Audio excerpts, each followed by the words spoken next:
Goodbye Party for Miss Pushpa T.S.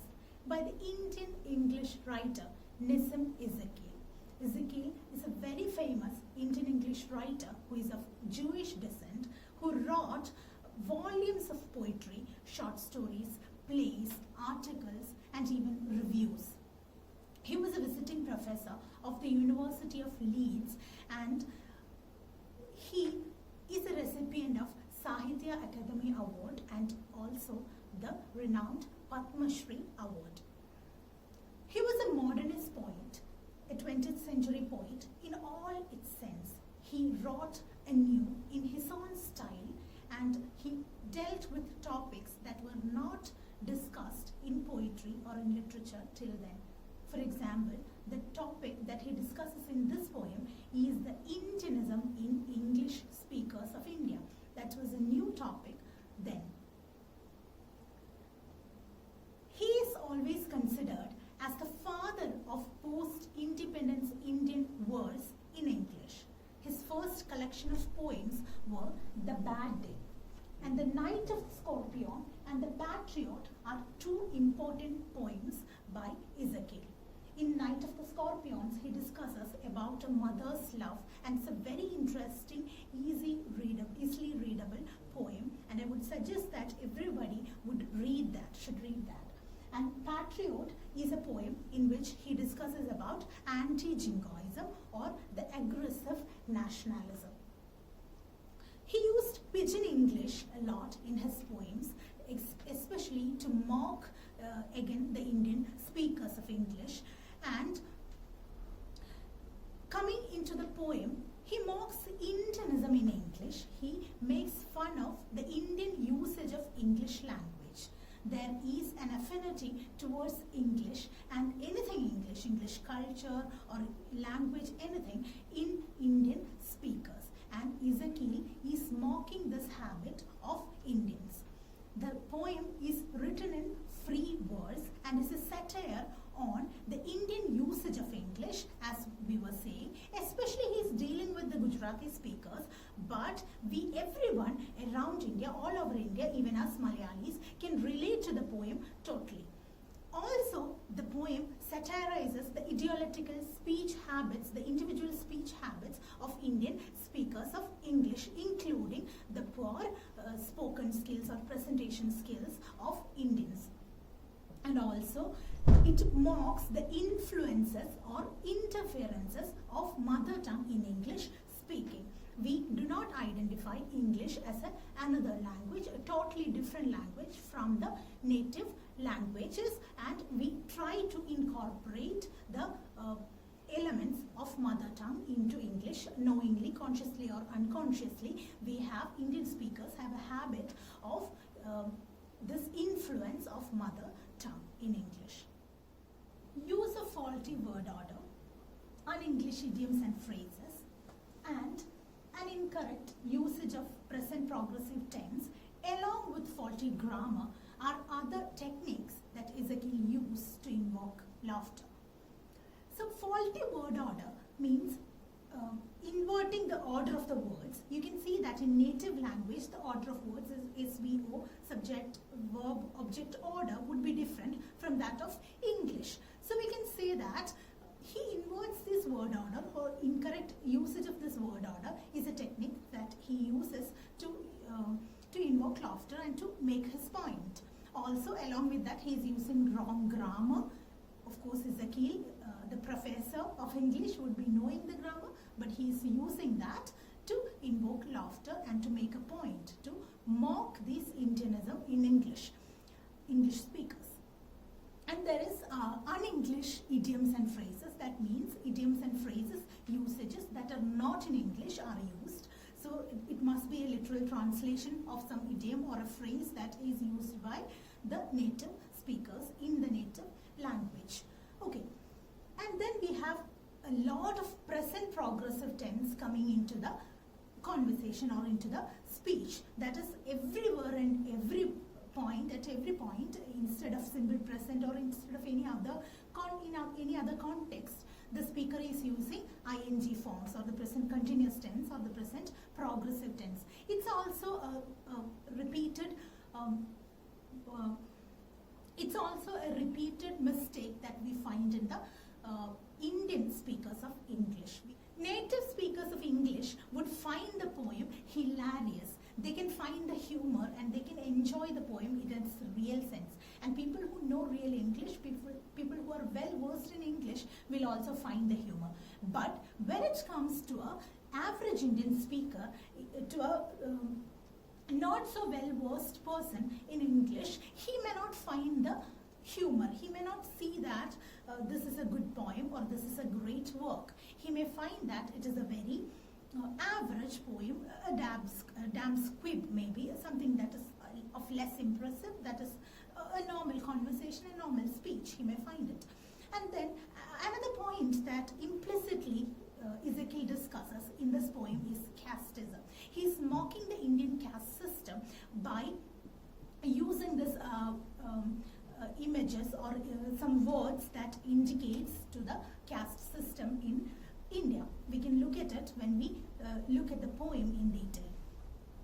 And two poems that in which Ezekiel deals with the same topic of Indianism in English are Ganga and So. These are other two poems which deals with the same topic. Let's look at the poem. Goodbye Party for Miss Pushpa Tease. In the very title itself, there is a problem. That's not a good English that the speaker is using. So they are calling goodbye party instead of farewell party. And goodbye is also Indian usage. Then let's look at the poem. Friends, our dear sister is departing for foreign in 2-3 days. And we are meeting today to wish her bon voyage. How many wrong usages you can find in this single paragraph or single stanza? See, the dear departed. Looks like an obituary column, doesn't it?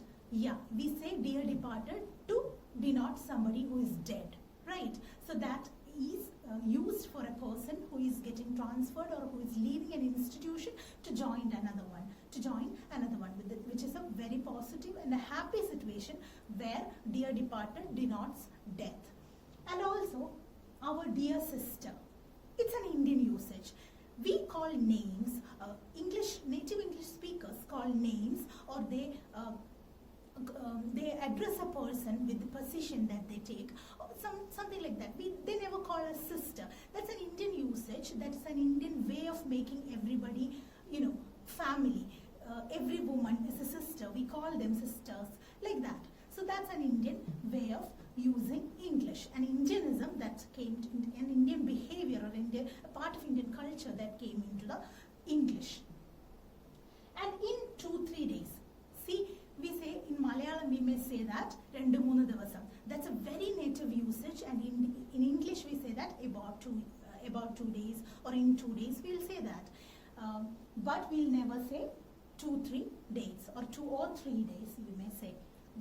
But never 2-3 days. That's also a Indian usage. And see the present progressive tense here, present continuous tense. We are meeting today. We meet today. That's enough, right? But the unwanted ing form comes into our speeches every day, very commonly, right? And to wish her bon voyage. You say a sailor, bon voyage, not to a person who is leaving an institution, right? It's not a journey. You wish somebody on a journey, bon voyage. And see, you are all knowing, again, present continuous tense. You are all knowing, friends, what sweetness is in Miss Pushpa. I don't mean only external sweetness, but also internal sweetness. That's a bankruptcy of words, right? Internal sweetness and external sweetness. I don't mean only, Miss Pushpa is smiling and smiling. The repetition is also evoking laughter, even for no reason, but simply because she is feeling. Such a whole sentence could be shortened into a single word maybe. Miss Pushpa is coming from a very high family. This is the point where I said implicitly Ezekiel is criticizing the caste system in India. Because the high family, a person who is wishing a colleague who is leaving an institution would never refer to the family, right? That's not important in that context. importance would be to the performance of that person in that institution. But instead of referring to that, the person, the speaker, is referring to her family. So where she come from, what's her heritage, means a lot to Indians. So high family, again, implicitly notes the high caste or high class.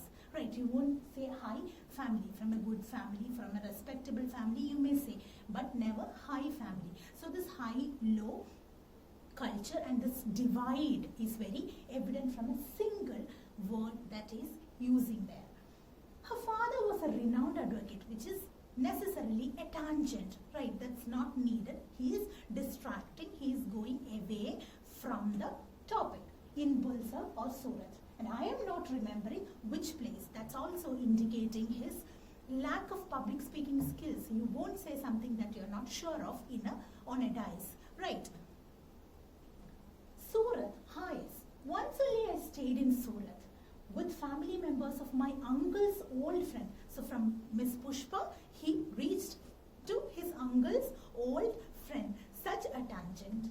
And my wife was cooking, his wife was cooking nicely. That was a long time ago. So his uncle's wife's friends, his uncle's old friends' wife's cooking skills are totally irrelevant at that point. So this also gives you the way Indian speakers use the dais. Okay, when you get to a position where people hear you, you have a tendency to boast and you have a tendency to talk about you. It's all about you. I have seen that in people who speak in retirement parties and all. They somehow make it about themselves. It should be all about the person who is leaving the institution, but the speakers have a tendency to make it about themselves. So that's what we see here. So he's criticizing the Indian character, Indian style of speakers, some cliche Indian person that you can see around. Coming back to Miss Pushpa, she is most popular lady with men also and ladies also. There is a grammatical mistake and of the use of also. Actually, the use of also is found in more than average speakers. We find the use of also in spoken language, even in good speakers of English. So we have a tendency to use also more than needed. So that is also criticized by the poet in this line, with men also and ladies also. Whenever I asked her to do anything, she was saying, just now only I will do it. She was ready to do anything, she was willing to do anything.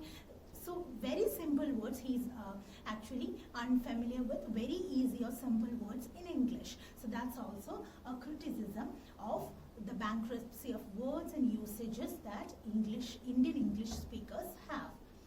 That's showing good spirit. I am always appreciating good spirit. Here also he made it about him. I am always appreciating good spirit. That's again irrelevant at that point. And see, from Miss Pushpa, now he is going to Pushpa Miss. That's also unacceptable. Pushpa Miss is never saying no. Whatever I or anybody is asking, and today she's always saying yes. Today she is going to improve her prospect. See, improving a prospect. This is another misconception that Indians have.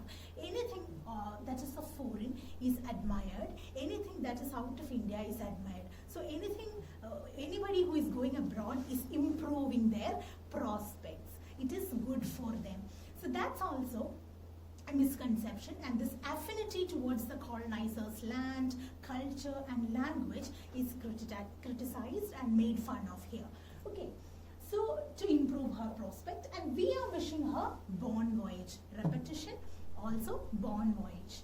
Now I ask other speakers to speak, and afterwards Miss Pushpa will do the summing up. This is also to her answering speech. He is saying summing up. It's also unacceptable. So all these phrases, I was just going through the poem very fast as soon as it was possible.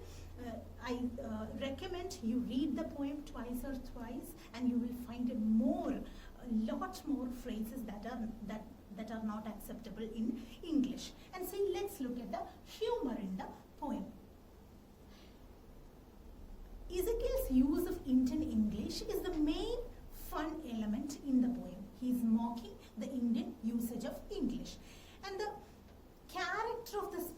that comes into the speech is also a point where humor is evoked.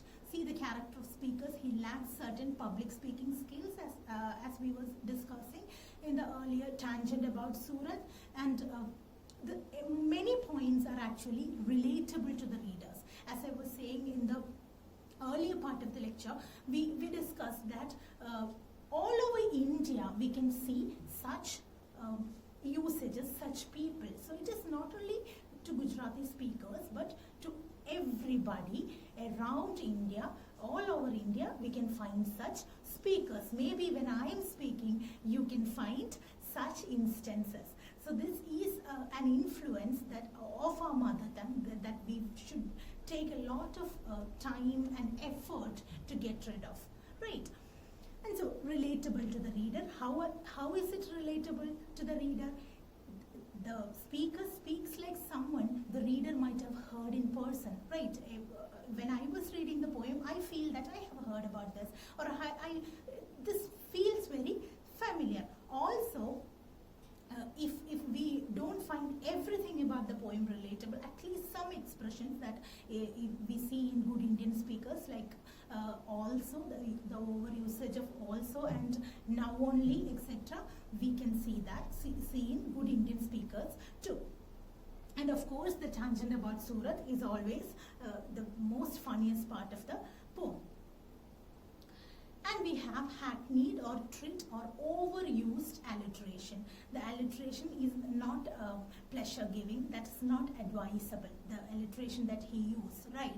Also there is dull tautology or repetition or redundancy of ideas and words, and everything is repeated, right? And of course stereotype phrases that we see in the casual spoken language of Indian English speakers. And of course poor language, poor grammar, poor use of words, everything is visible from the poem. And there is bankruptcy of ideas. He has nothing to talk about Miss Pushpa or her performance in the institution as a colleague, but he's talking about her family. So that is a real lack of appreciation skills. We have to appreciate a person. If a person works with another person for a long time, he will definitely have something to appreciate that person for. But this person is not finding that, means it's the speaker's fault. Okay, that was it. And coming to a post-colonial reading of the poem. There is, as I was saying while we were reading the poem, there is a yet to be decolonized Indian psyche. We look at the British or we look at the colonizer as something admirable. We feel that they are superior to us. Some way we are inferior. That's this feeling that is created in us, injected to us. And that is why Gugi Thiago, writers like him, advises us for a decolonization of the mind. Here, the decolonization of the mind becomes inevitable because our psyche, inside us, deep inside us, somewhere we look at them like a spectacle. We feel that anything that is Western is admirable, is good, and anything that is of Indian origin is not really good. Right, we even feel about foreign objects, right? But do we really care abroad in the foreign countries? There are a lot of products made in India that are really valued, but we don't know that. We look at them and we feel that they are better than us. There is of course, there is a post-colonial India's fascination with going abroad also. Going abroad and working there is something really good. We feel that way. And a misconcept that anything of Indian is less valuable. And there is a criticism of the class and caste, and he relates it to the use of English. Questions of class and economic status in India. Add to this concept, you can read the short story Karma by Khushwant Singh. In this, the protagonist, Mohanlal, is a funny character who tries to imitate the English in every aspect possible. He despises his wife, who is totally Indian, visibly Indian. So you can read that as an extra reading and try to connect it with the poem that we just discussed. Thank you.